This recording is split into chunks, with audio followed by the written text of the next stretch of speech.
Hi everybody, welcome to another episode of Get Out of Rap. Today I'm joined by Klaus Failenschmid, who is the head of UX and for all interactive technologies at Sabio. Klaus, thank you very much for coming on. Hello. Thank you for having me. Hello. Hello, Mark. We were just talking before air, weren't we? Sort of sharing some experiences of, we were actually saying we should do this over a beer. We're recording first thing in the morning, but Klaus, as a proud sort of German, and I was born in Germany, lived there for a little bit. I'm fascinated to know your kind of your journey in terms of how have you got here, because you've been at Sabio a while. We don't need to start at birth like I've just done for myself. It started like that for me. Yes. Well, you can start wherever you want, but how have you got to this point where you are today as kind of head of UX? Yeah, so I guess a lot of it is around this area of we've got technology, and technology is a thing, but it is being used, and that's been my interest of having technology being used. I started in engineering, and engineering can be quite maths heavy and that kind of thing, and you produce something nice, but then there is a lot of it is theoretical. And I then started liking the idea of actually I'm using this, whether it's a product, whether it's a house, you walk through a house, you like design, that kind of thing, whether it's a product you can touch. And a similar thing exists in electronics and now in interactive technology. We are users of it. So somehow my journey just took me into an engineering degree and then a social science degree around human interaction. And a subject area of that was interactive technologies. And I ended up in speech recognition technologies from day one, and with a little company in Cambridge that did speech recognition technology, but always focused around what does that technology do for me? And that led into a career in that field. I did some EU research in that field because it's important to understand. Sometimes we in industry, we don't step away and go, actually, we're not just building this, but we're also making it better for the next thing that we're building. We can't always take that time out. We have valuable data, but we can't take the time out. So helping in research is quite a good thing to help out. I then started as the first European employee in SpeechWorks, which, SpeechWorks became, in speech technologies, you had a US West Coast company and an East Coast company. You had Nuance and you had SpeechWorks, and you had this sort of big middle thing, and you had actually a big firewall in the middle that I couldn't talk to each other. But yeah, I was on the SpeechWorks side, and we started this business in Europe, from the ground up. And we can probably explore that a bit later, that some of these features still exist that you need to learn and train. And then eventually, 17, 18 years ago, we decided what came to Sabio, where again started the interactive technologies IVR type of practice, and recently chatbots get to it, and the field's still there, the thought processes are still there, we're still working in a similar way. There's so much to talk about there. I've just, to start with, to help me as much as anyone else, what do you class then as interactive technology within the contact center space? Yeah, no, really. So maybe I'm a bit more narrow than the term may suggest. So it's something that you interact with your voice or with your ideas that you type in, where you can express what you want, where you're less constrained by something like a form, like on the website, where you've got a form, for instance, or you navigate. In that sense, most of my career has been in that reasonably narrow channel. So one of the interesting things about these channels is that if you're doing web, you've got all sorts of sensory things happening. You've got color happening, you've got size of font happening and that kind of thing. If you then move that into a narrow channel, like a voice channel, and to a smaller degree, even into a chat channel, that all gets much smaller. So you need to be more careful about expectation setting, timing. There's no parallel task happening. It's all serial, that kind of thing. So interaction technologies, in my sense, are, or in my experience, are the narrow channels. I hadn't even considered that kind of those considerations. So there was one thing that I always used to explain design in that space, which is when you're looking at an interaction, when you're looking at a conversation that you want to script, you script that on paper. You write that out, much like if you pick up your play, a book for a play, it's written out, right? But that doesn't bring it alive. That's not how it's experienced.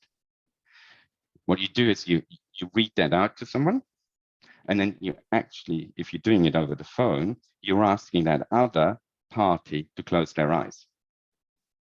That's how you experience the phone, or how you experience that play, that conversation over the phone. So just think about all the bits that happen. I'm talking to you now, you're nodding, I know you're with me. Yeah. That doesn't happen if I close my eyes. I don't know whether you've zoomed out, whether it's still there, whether you're making yourself a cup of coffee or whatever it is. You give me instant feedback. It's fascinating, and it's very relevant, actually, isn't it?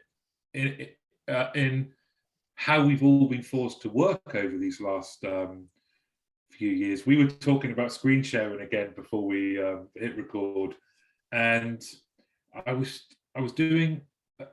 talking to a large number of people, and everyone had their camera off, and I was presenting, and it was like just talking to the wall, because you didn't have any of those kind of the cues that keep you as the person talking engaged as well.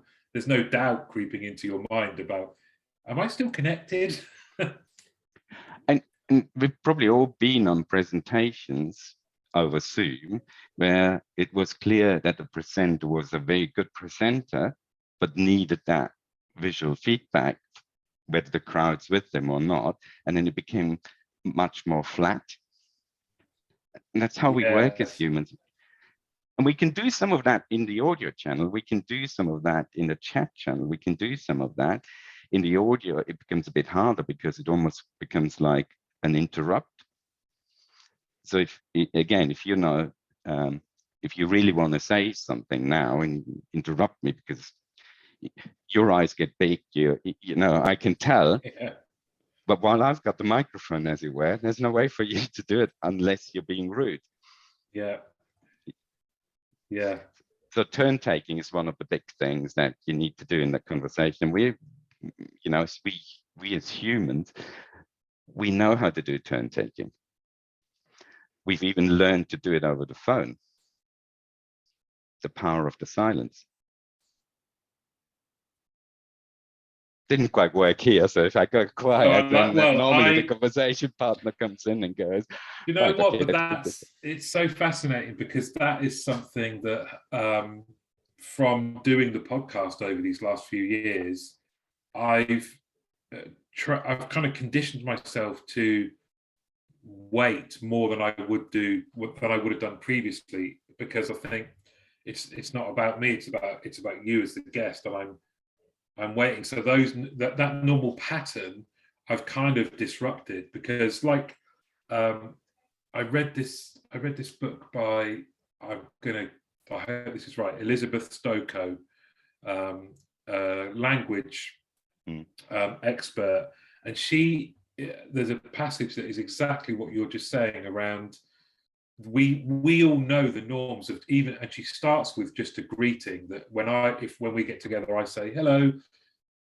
I wait because I'm waiting for you to say hello back. And she analyzed some phone calls around just normal interactions, but then an interaction that involved a highly charged situation. I think it was, I don't know if it's suicide or a hostage situation, but those kind of patterns, when they're broken, throw you off completely. You know, if you say hello and the other person doesn't say hello back, instantly you're, hold on a minute, something's not right in the matrix here. Well, it happens in the physical world these days when we, you know, as we come out of this COVID thing, that we don't know, do I shake hands now or do I not? Or when you meet your colleagues, do I give them an embrace or not? Because we've had disruption in that space, and now we need to reevaluate whether that's still happening. That too many variations now. There's a lot of comedy value in kind of, do I touch elbows, hand, fist? Yes, and if it's a colleague, oh, I'd really like to, and but there is norms that, you know, that the interactive technologies they borrow these norms. They sometimes even create new norms. Think back 15, 20 years ago, speak after the beep.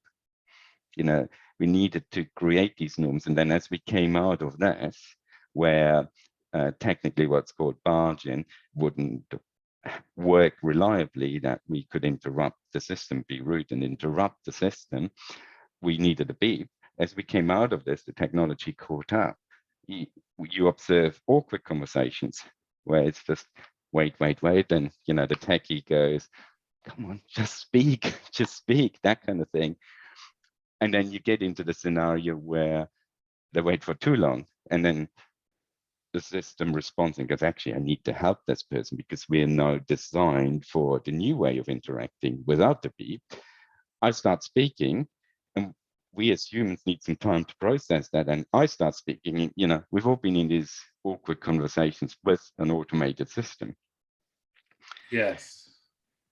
So we need to work with these social norms. We need the conversational norms, whatever it is, we need to work with that, even to a degree of greetings. Wonderful example, why would you greet something that hasn't got emotion?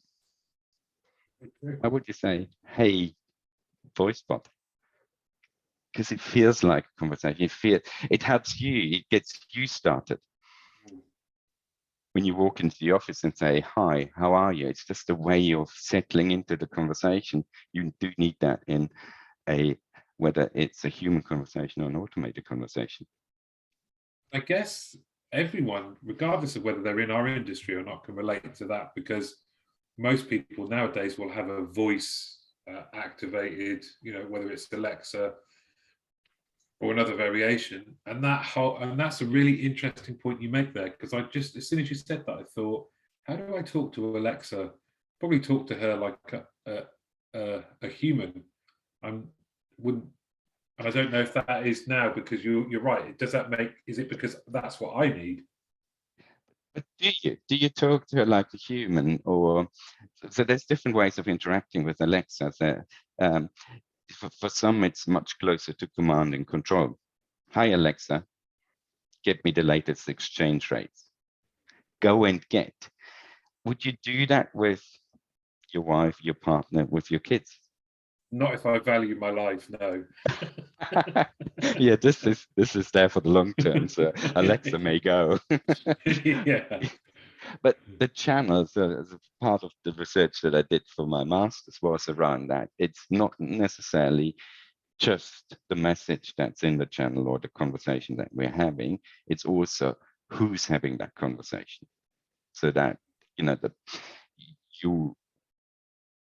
if Barack Obama says something, it is profound, right? If your friend says exactly the same phrase, it's not counted as profound. So we associate something with the message giver as well, and that what can work for us or against us in human-computer interaction, because we can say, have trust. I can do technically everything that you ask me to do. I can get you the weather. I'm Alexa, I get you the weather because I've got the internet right behind me. If you ask your wife, your kids, get me the weather, and they answer immediately, your level of confidence in the answer is slightly different than in Alexa, because Alexa's gone and checked it in bits and bytes there's a bit of hope value in my mate because he always thinks the weather's good. Yeah, that's brilliant. So, and that's something that we need to acknowledge, that what I can give the same answer, the same technical answer, the same content-wise, the same answer in an automated system. The fact that it's come from the automated system may not satisfy my end user. So just purely looking at this, did I get the answer, yes or no? Measuring that level of success is okay, but it's not necessarily going to tell us why that caller then said, or that chatbot user then said, no, I need to talk to someone. Yeah, why is that? Because that's something that comes up quite often, around, especially when it's, I don't think this is the right use of the word, but I'm going to say like importance. So let's say it's banking, or you're going on holiday, and the number of people that talk about how they've got the answer delivered through technology, yet still customers, humans, will go, yeah, I'm just going to check. Why do you think that? Why is that then? But there's a level where just, you know, we as human, we need emotion, we need empathy that goes with the conversation that we're having. We have different types of conversations as humans. We sometimes just want reassurance that what I'm thinking is right. So it just needs a second voice. And then that works in the automated channel. So you may have looked up your balance online, and then you go, is that really right? Am I really this rich? Maybe it's the other way around, but anyway. Yeah. So you go, is that really true? Oh yeah, the second channel's giving me that, that's fine. But if you then, so that's that reassurance, but then you go, actually, I really need to buy a bigger present for my wife or whatever it is. So I really need to be reassured. This is so important to me. I need the empathy that goes with it. And that agent, you know, that agent's looking at the same thing, but you have a feeling that at least you can say to someone, but you told me. But you can buy into the emotion that I then impart on you and say, but this is making me really feel bad, but you told me, now help me. So it's that working together. It's, we as human work together with human at an empathy and emotional level better than with a computer, with something that is a digital agent. Some of it is accountability as well, because I think in one sense, if you're dealing with a human, you kind of feel, even though really both interactions, all interactions are kind of recorded and stored and can be double checked should something go wrong. But I think in that, for having accountability, you can say, I spoke to someone, or it was this person, so it's on them. And you probably see that in contact centers these days, that the end user knows that. Lots of the end users know that the calls are recorded. We get that message up front, whether we like it or not. We may even listen to it, and then we may even absorb it. So, but you have a feeling you've got an ally, you've got someone, you know, you can look it up. The fact that it's recorded doesn't necessarily mean that we can go to it and make use of it, but you feel that you've got, I don't know, is it the upper hand, or you feel stronger? You feel stronger in that conversation. Whether that's practical or not doesn't matter. It's about perception. It's, you know, perception is an important thing in this conversation as well, because, you know, if you've got the perception that, so in research, when we're looking at conversation, where the conversations go well, and, you know, a few years ago, we were trying to measure customer experience, and no, it's not a good, measuring customer experience, having KPIs for it, what is good customer experience, if we maybe, well, we can leave aside CSAT, but if we think about measuring that automatically, the KPIs, it's so hard to do that. No one's really come up with KPIs for it. And part of it is then when you're looking at it and go, okay, so what's it in pure bits and bytes, in mathematical terms, in statistical terms? Well, It must be good customer experience because that call only took, I don't know, a minute 15. It's quick. Customer wants to be quick. That's what I tell us all the time. So it's good customer experience. You pick up the phone to that customer and you go, how was it? Oh, it took ages. It took at least 3 minutes. Yeah. And what counts is the 3 minutes, not the minute 15. When you ask people, how long did you queue? They always queued longer than what their stopwatch says. That kind of thing. It's about perception. It's about how I feel. And it's a similar psychology that goes into what you said it to me. You helped me. That's why I need a human with it. And that's why our technology needs to acknowledge that. It's not the sense of, let's keep that away from the humans. They're good at the complex stuff. Let them talk about the complex stuff, but acknowledge the fact that sometimes just this little reassurance helps, and then make it efficient to do that little reassurance so that we're not waiting for the agent, or we're not. It doesn't take 12 seconds, 15 seconds, 20 seconds for the information to get there. The agent can be there. Yeah, that's all fine. That's gone through. Oh, thanks very much.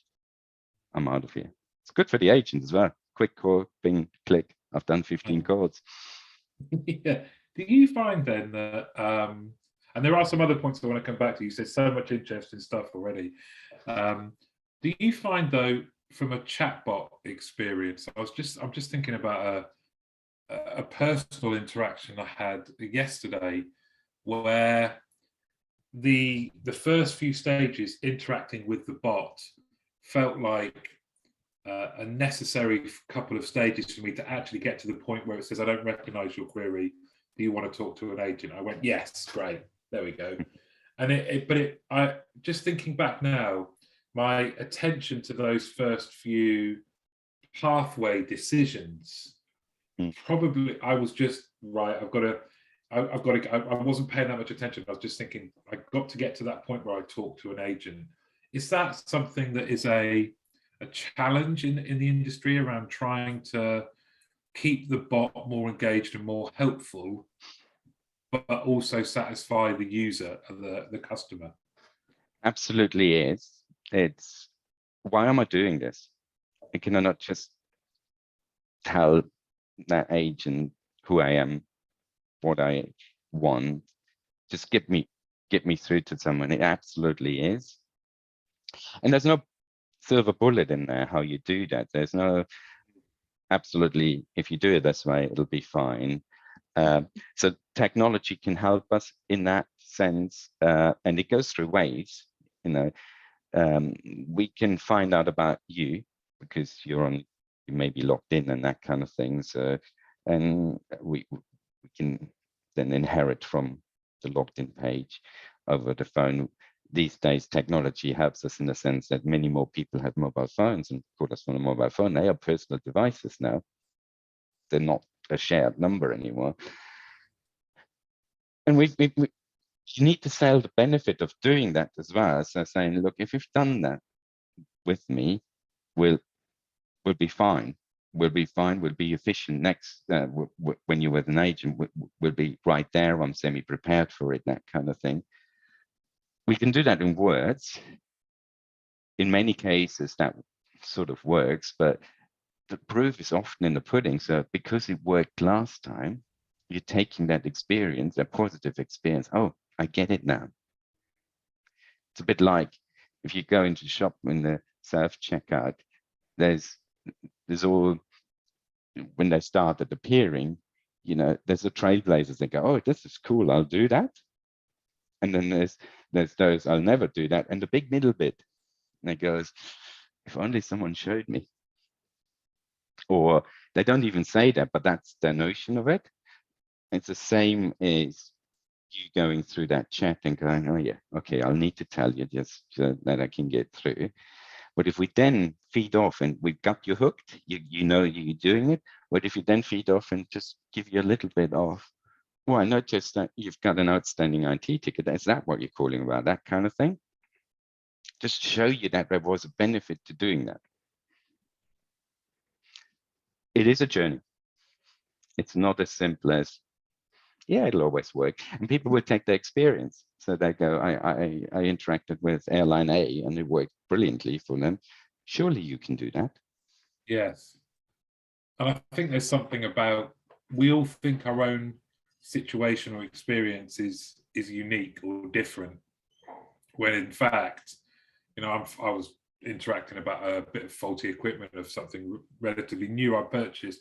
That must have happened thousands of times, you know, and I'm sure it was probably in there as a prompt. But like I was saying, I wasn't, that my mission was talk to an agent, get that reassurance, but it was probably there, like faulty, one of the goods is broken. Yes, done. Give us the order number, because that's what happened. Gave the order number. They said, yeah, that's fine. And here comes a replacement. So one of the, you know, from a conversational design perspective, one of the other features that you can use is that sense of working together. Now with you, that faulty equipment, you go, surely you've had that problem before, that kind of thing. Because you're thinking about your tasks, you're going, how can I help that process to be quicker?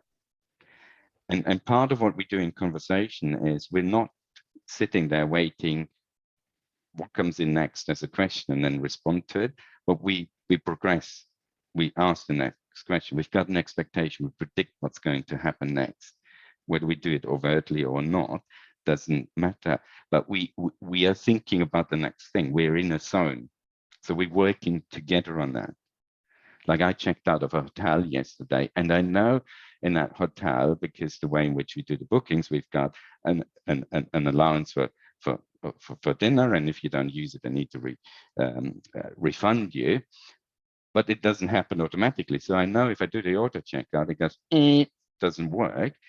So now I can go, okay, I'm not even going to do that. I can go, I need a human for that. I need to bypass that because I can work with that human already. I can tell them what they need to do and all of that.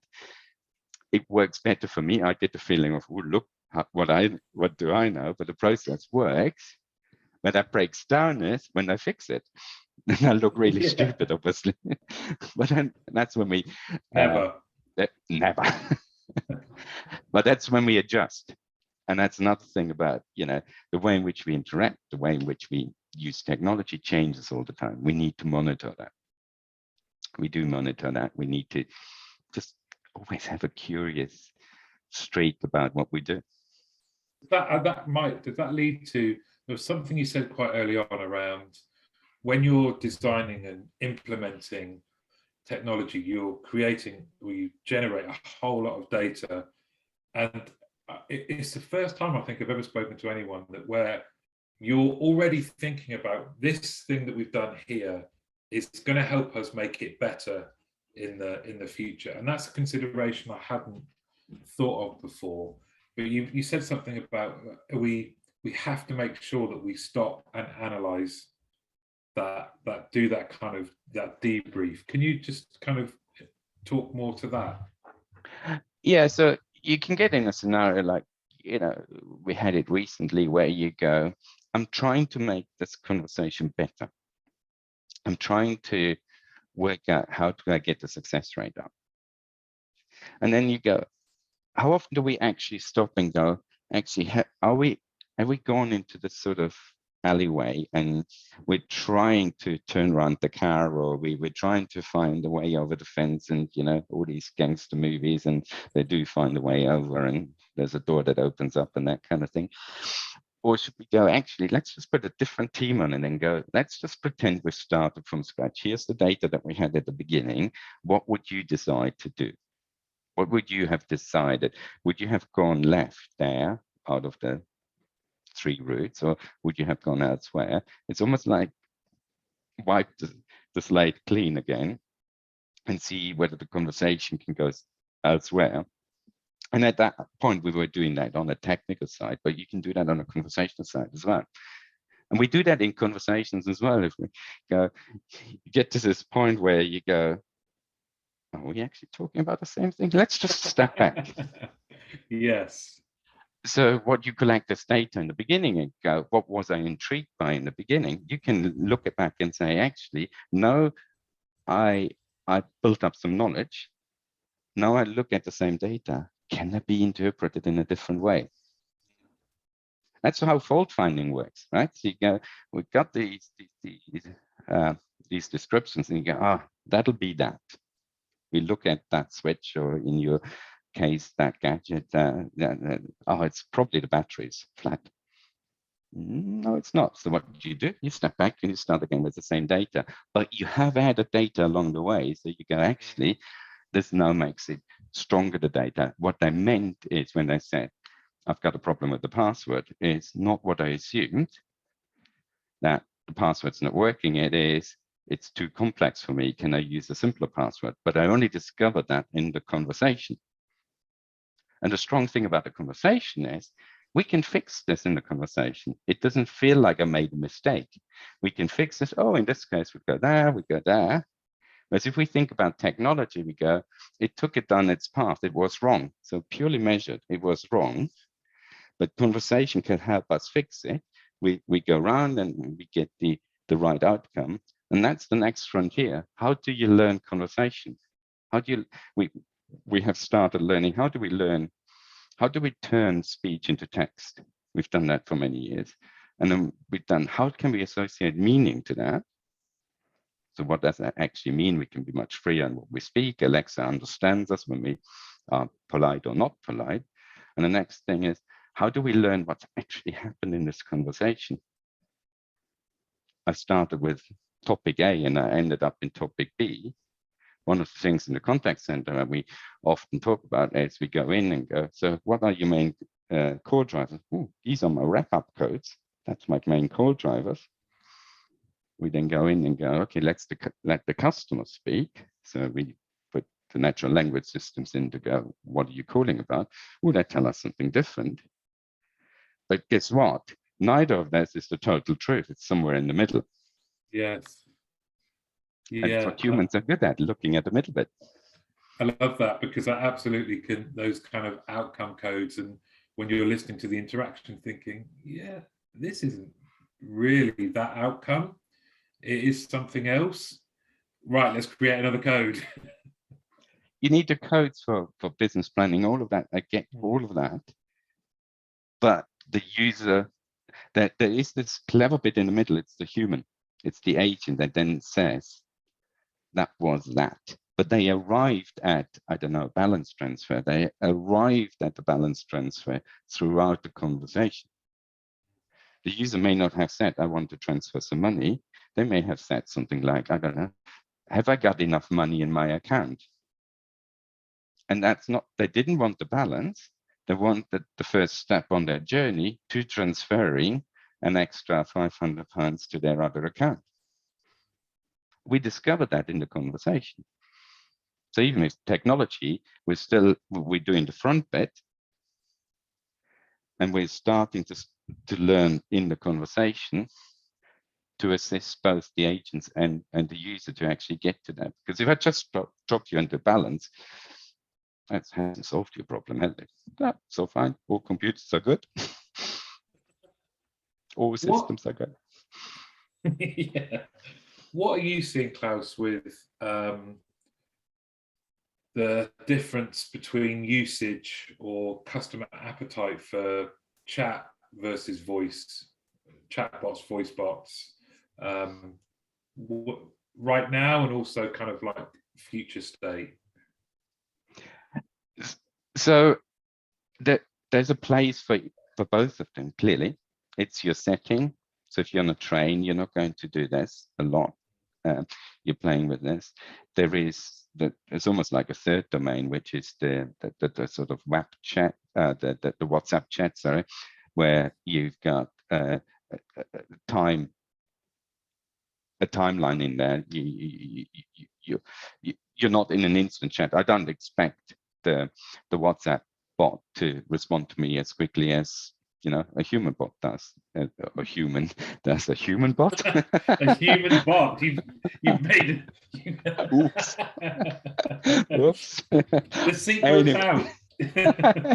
Let's just pretend that didn't happen anyway. But yes, so there is what you want to achieve with it, what's your time doing it, how are you time constrained with it, the privacy of it. I think the empathy that you get over a voice call, that will always be with us. We will always have humans help you out on that and have that human touch with it. I see that the WhatsApps and all of these kind of channels where you go, okay, I'll fire something off and then I look at the answer when I'm ready for it. That's growing. And that's for some tasks, that's absolutely the right thing. But on the other hand, it's that immediacy that's also happening. I need to know it now. You don't, but yeah, I need to know. Yeah. Trust me, I need to know.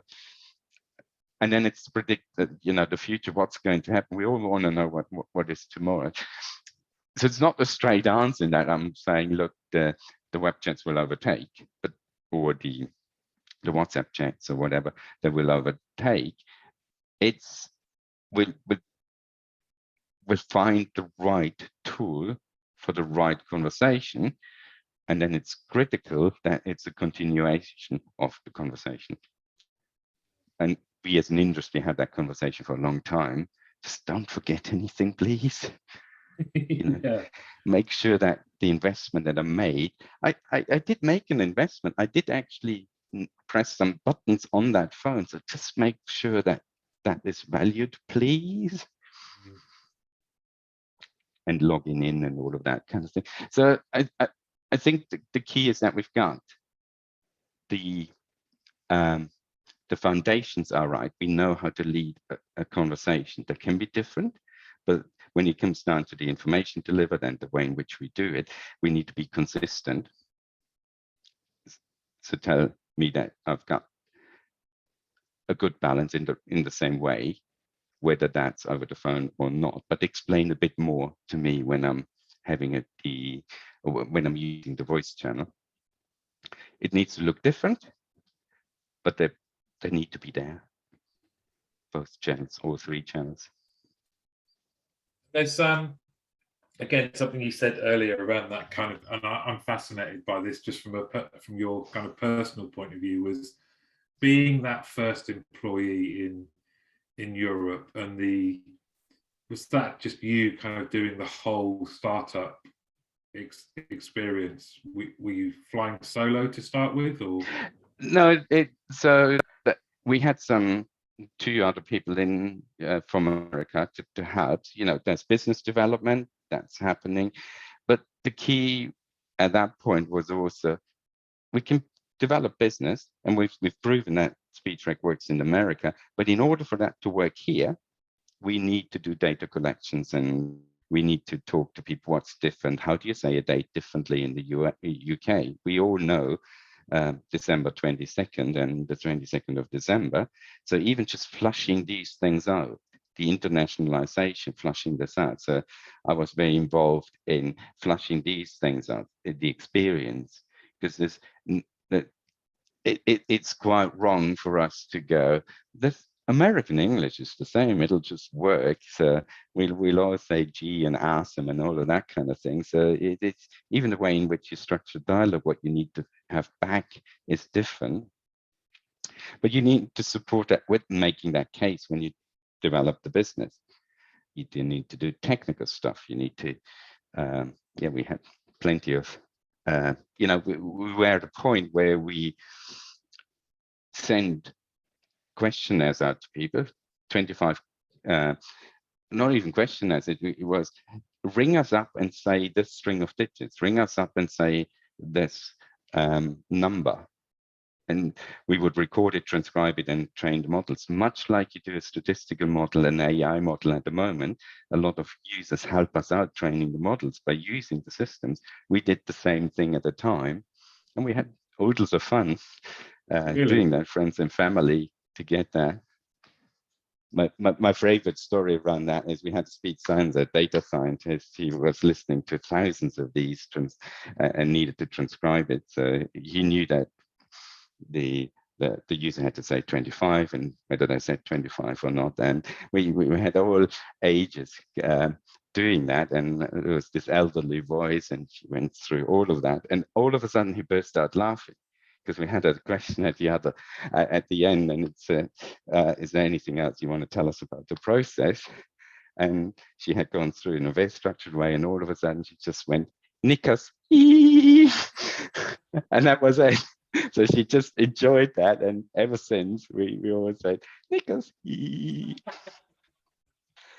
People want to have fun with technology as well. Yeah, you have to, don't you? I think, and that's again something I don't think maybe it points to this immediacy thing that you mentioned as well, which is spot on. But I don't think we really give consideration to just the sheer volume of work that goes into getting this technology right for us. We're very quick to point out when we have waited. I can't believe I waited a minute. That you've just given then a small sense of just the sheer volume. And I guess from especially voice interactions and picking up on, even if we're in inverted commas from the same culture, there's still new untold nuances, right? But then when you add in cultural nuances, it must be huge. How do you even approach undertaking that research and that data? Again, by observing. So what we did at the time for SpeechWorks, and then it became Nuance, and whatever, is you go to the market, you go to the culture, you go and listen to that, you learn in that culture. We haven't even gone into other languages, so that's even the same language. So the term that I use within the organization is when we go, okay, let's take this, or let's use this service and do it in Spain or in Germany or in France. Let's just translate the prompts. No, let's not translate the announcements. Let's localize. And even that acknowledgement, and you do that by working with people in the culture, training it for that culture, for how you give an answer back. You can translate a word or a sentence, but it may get a slightly different meaning. We've all seen English translations that aren't quite right. You know, there's plenty of websites for pure translations that didn't get quite right, and we sniggered at them.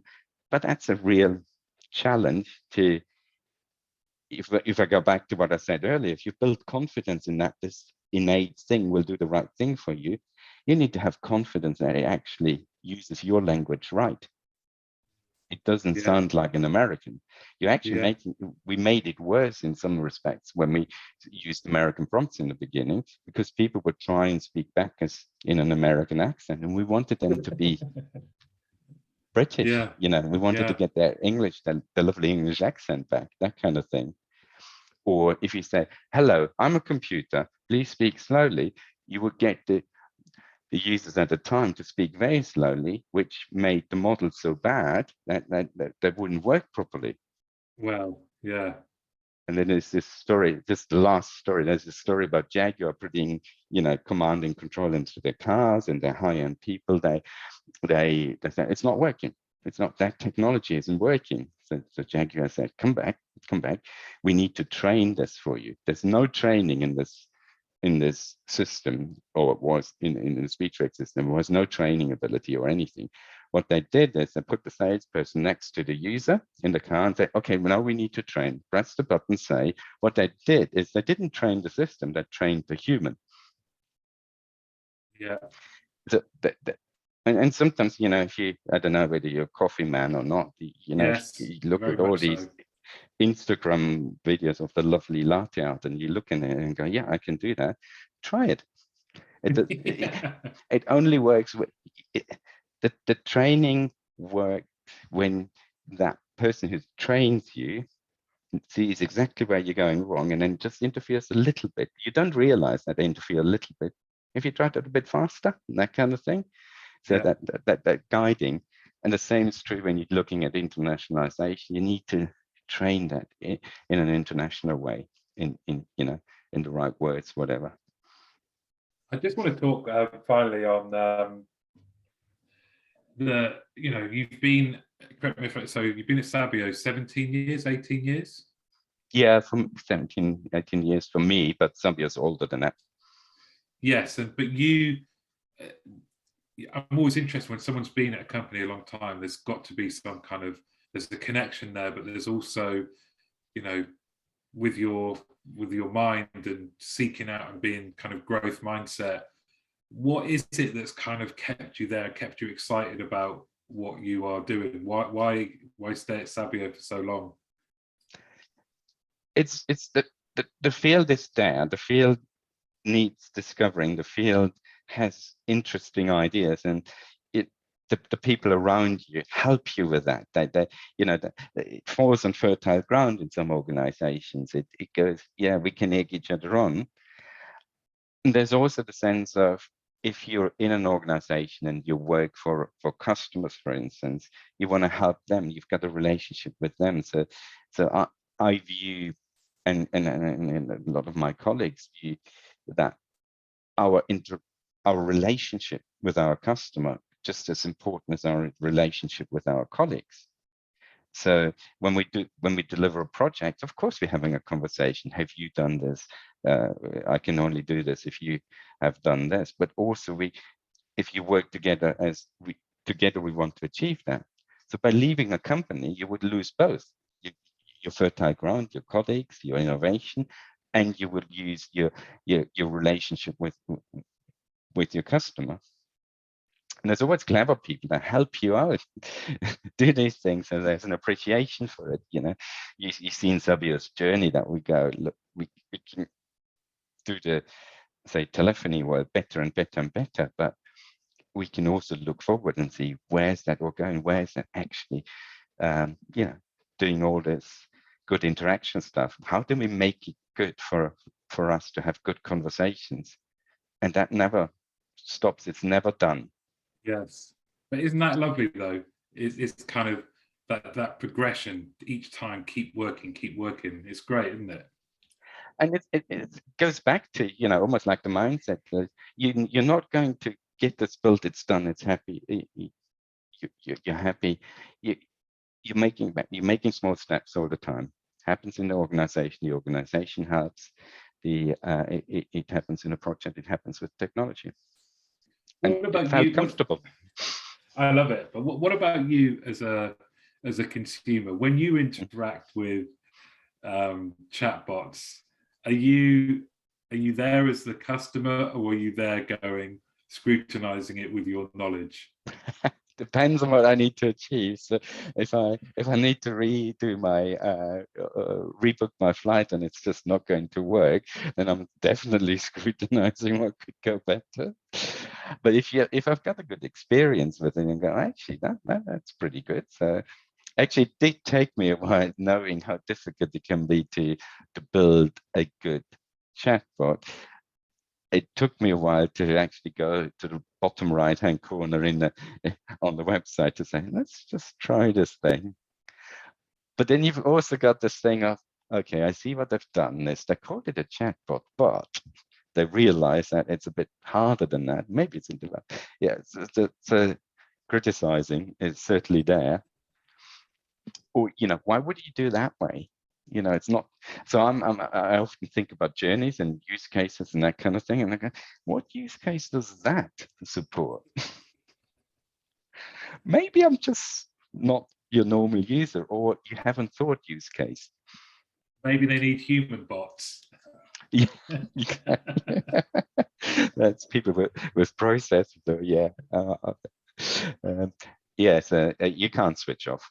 It's the same. I mean, I work like that in the physical world as well. As why is that door like that? It doesn't tell me how to open it. Why? It looks nice, but I don't know how to open that damn thing.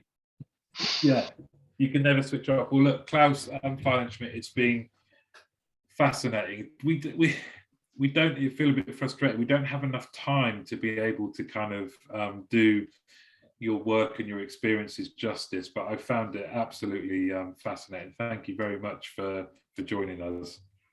Well, I enjoyed it very much. Thank you for having me. Thank you. No problem. Thanks very much.